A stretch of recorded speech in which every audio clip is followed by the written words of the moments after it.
Assalamualaikum warahmatullahi wabarakatuh. Perkenalkan, nama saya Imam Nawawi, NIM D03217019. Ya, saya mahasiswa Prodi Manajemen Pendidikan Islam semester 7 Fakultas Tarbiyah dan Keguruan UIN Sunan Ampel, Surabaya. Di sini saya akan menjelaskan tentang pendidikan pondok pesantren guna untuk memenuhi tugas UAS mata kuliah PNFI yang diampu oleh Bapak Solat.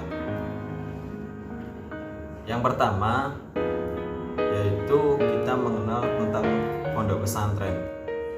Pondok pesantren, dalam dunia pondok pesantren di kalangan masyarakat mungkin kita hanya mengenalnya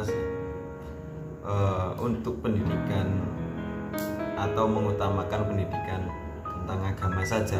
Namun di saat ini atau di era saat ini banyak pondok pesantren yang sudah memiliki sekolah formal atau sudah mendirikan sekolah sendiri atau mempunyai sekolah sendiri, mulai dari tingkat PAUD, TK, MI atau SD, SMP atau MTS, SMA atau MA, bahkan sampai perguruan tinggi.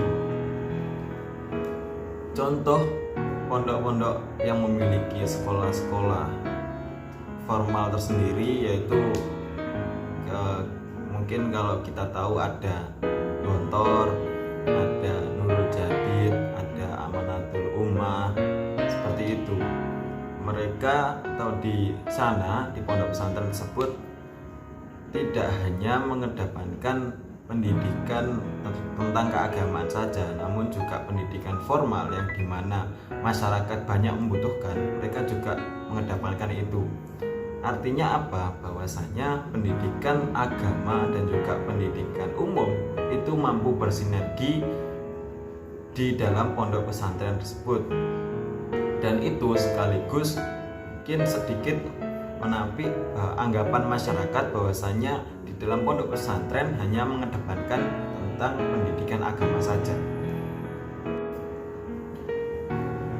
Pendidikan formal dan informal di dalam pondok pesantren saling bersinergi, saling menyatu.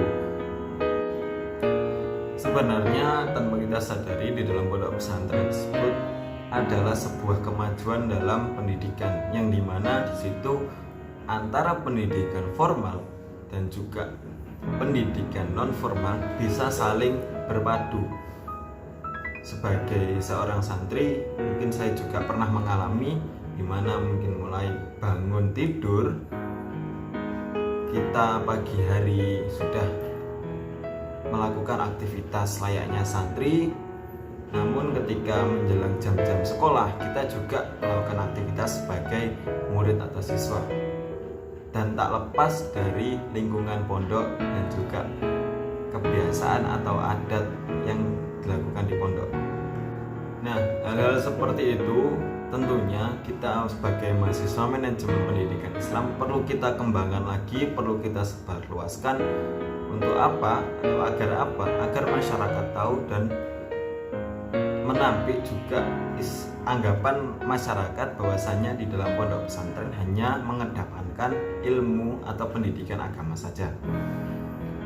Output dari pendidikan di dalam pesantren yang dimana di dalamnya ada pendidikan non formal dan juga pendidikan formal mampu bersaing dengan dunia luar. Banyak contoh-contoh yang sudah ada bahwasanya santri dari pondok pesantren atau lulusan atau alumni dari pondok pesantren mampu mengalahkan peserta atau siswa atau murid dari pendidikan formal atau dari sekolah-sekolah umum. Banyak yang sudah melakukan itu.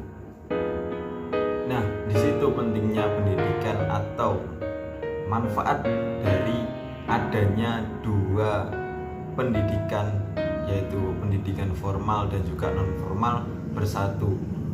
Mungkin hanya di dalam pondok pesantren itu bisa terjadi karena apa? karena dulunya pesantren yang dianggap kuno, yang dianggap tidak modern atau yang dianggap tidak mengikuti zaman, sekarang sudah membuktikan dan masyarakat perlu tahu lulusan dari pondok pesantren itu juga mampu bersaing dan tak ketinggalan terkait perkembangan zaman, karena juga di pesantren sekarang banyak pesantren modern yang mereka paham terkait program, paham terkait IT, paham terkait komputer dan lain sebagainya, banyak juga dalam pondok pesantren. Nah, mungkin cukup sekian dari saya. Ada kurang lebihnya saya mohon maaf. Mungkin cukup itu. Wallahul muwaffiq ila aqwamit thoriq. Wassalamualaikum warahmatullahi wabarakatuh.